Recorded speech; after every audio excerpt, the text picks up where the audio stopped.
Hey, I'm Aaron Acee, and this is the first video lab report for Physics 2211. What we had to do was track constant velocity of an object. So what I did was I rolled a tennis ball across my dorm floor and used Tracker to just track its movement. So here we have the tennis ball rolling across the floor. So first thing I did was I position the axes to where the ball would just roll straight across the x-axis. I also calibrated the software by using the standard tennis ball diameter, which is 6.35 centimeters. I just placed the calibration stick at the start, right over the tennis ball here. After I did that, I used the point mass tracking system to track the tennis ball every frame. After I did that, I got the data here, which I extracted to an Excel sheet, as seen right here. After that, I put the data into the graph seen right here. The tracker data is the blue.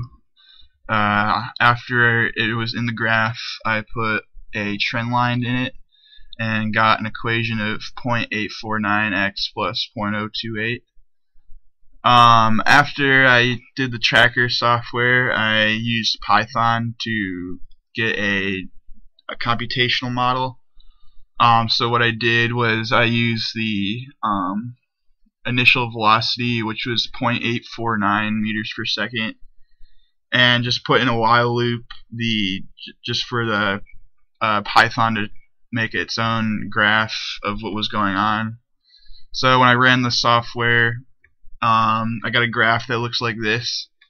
After that, I extracted the graph's data into the same Excel sheet seen right here. Using this data, I made a second series in this graph, and then when I added a trend line to it, I got an equation of 0.8466x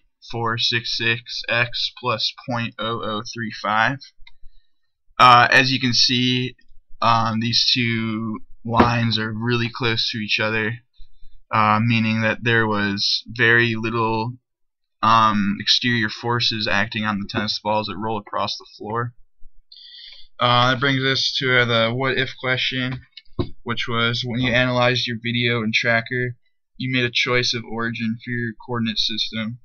Discuss briefly how your results would change if you made different choice of origin.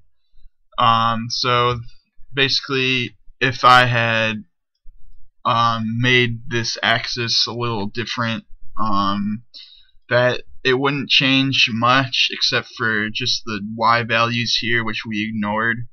It would still give the same velocity because the velocity is dependent on time, which would still be the same no matter where my axis was.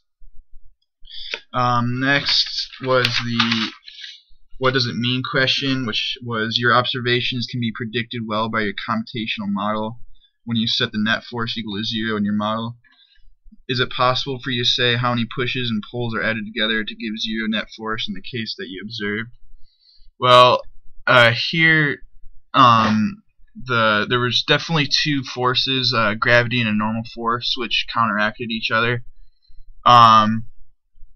In this model, you can't say there's anything else because these velocities were so close to each other.